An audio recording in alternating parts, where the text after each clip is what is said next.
We may call this a strategic competition, but it's not a polite tennis match. This is an existential struggle over what life will look like in the 21st century. And the most fundamental freedoms are at stake. That is Wisconsin Congressman Mike Gallagher. That is the chairman of the House Select Committee on China. The bipartisan panel holding its first hearing amid growing tensions with the CCP, including the Chinese surveillance balloon the military shot down over U.S. airspace. South Dakota Congressman Dusty Johnson is a member of the House Select Committee on China, and he joins National Report. Congressman, always great to see you. Thanks so much for taking the time. There's a lot of anticipation growing to watch what comes from this hearing. And we saw some fireworks during the hearing. Before I get to you here, let me show the viewers this. This is what happened during former National Security Advisor H.R. McMaster's testimony. Watch. America's and the free world's competitive advantages. Joe McMaster, why don't you pause for a second? You'll be given additional time, and we'll take care of this.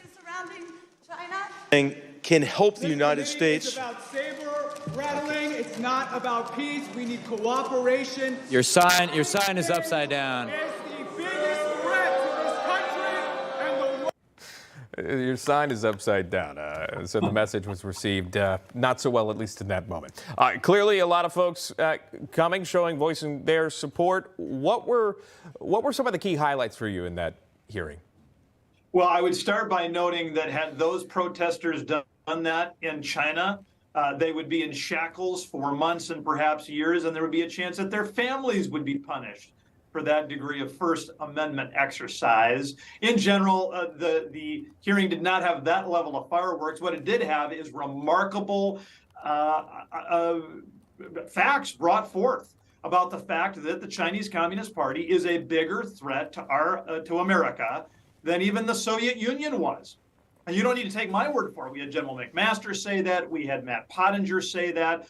And to a remarkably bipartisan degree, the members of that committee made it clear that the Chinese Communist Party is a serious threat to freedom and security. All right. I'm going to get to TikTok in just 1 second. I wanted to get back to the COVID lab leak theory, which appears to be no longer a theory. The Department of Energy said that it's likely that it has leaked from COVID-19, leaked from a lab in Wuhan.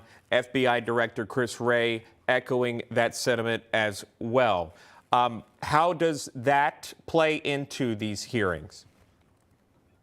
Well, I think the international community has long understood that the Chinese Communist Party terribly botched the COVID response. And whether it came about at a market or whether they released it or whether it was an accidental release, the reality is millions of people across this globe lost their lives because the CCP was so terribly irresponsible and how they communicated to the world about the fact that this was spreading and how they responded to it. They didn't shut this thing down when they could have. And then I would also note the CCP also, for 2 years thereafter, had a series of lockdowns that absolutely strangled freedom and liberty, devastated the lives of so many. There are hundreds of reasons why the Chinese Communist Party is reprehensible, how they handled COVID, and what was almost certainly now understood to be a leak from a laboratory is among them for sure.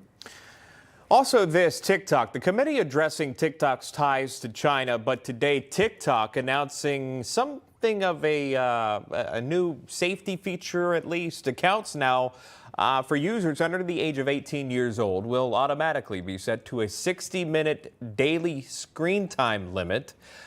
Congressman, your thoughts or support of that decision? Do you want to see stricter provisions in place?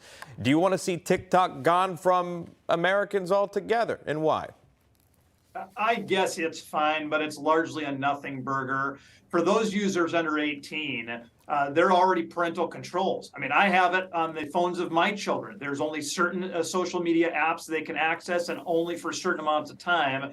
TikTok offering this up really doesn't provide any additional safety, but American children should not be on TikTok. This is Chinese spyware. It is Chinese malware. No American should be on TikTok. And one of the things we heard last night was the extent to which the CCP has used data from TikTok to surveil Americans, including American journalists. They were tracking their locations. They were trying to figure out who their sources were so that they could punish the families of those sources who still lived in China. TikTok is a mess. It's a disaster. Nobody should have it on their phones, full stop. Respectfully, Congressman, your daughters are on TikTok, correct? Well, that would be a surprise to me because I don't have any daughters. Oh, I'm sorry. I thought that's what you said. I thought you said you had parental controls on your family. Oh, yeah, no, but I'm talking about other social media apps, things like YouTube, any apps that they're accessing. I've got parental controls on because I think it's really important for parents to be engaged in how their kids are getting information.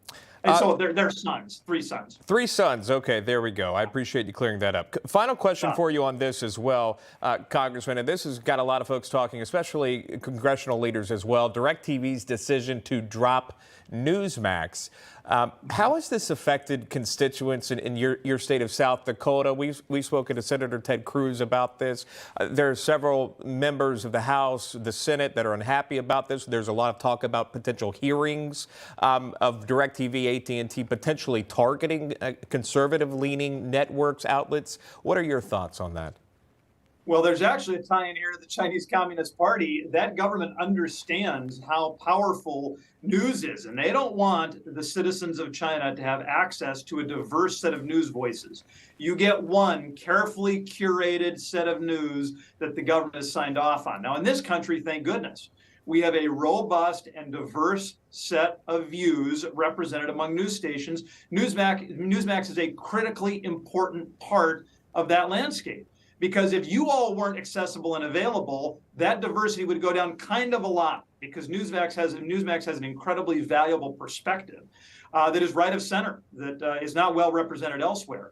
And so anytime you've got anybody making a decision that reduces that diversity, I think it's a problem, and I am absolutely hearing about it from people back in South Dakota. Well, we'll continue to follow it. I know that there are a lot of folks that have already made a switch already. There are some that still have DirecTV. Perhaps something may be worked out. South Dakota Congressman Dusty Johnson. Congressman, great to see you. We appreciate it, and best to you and your family.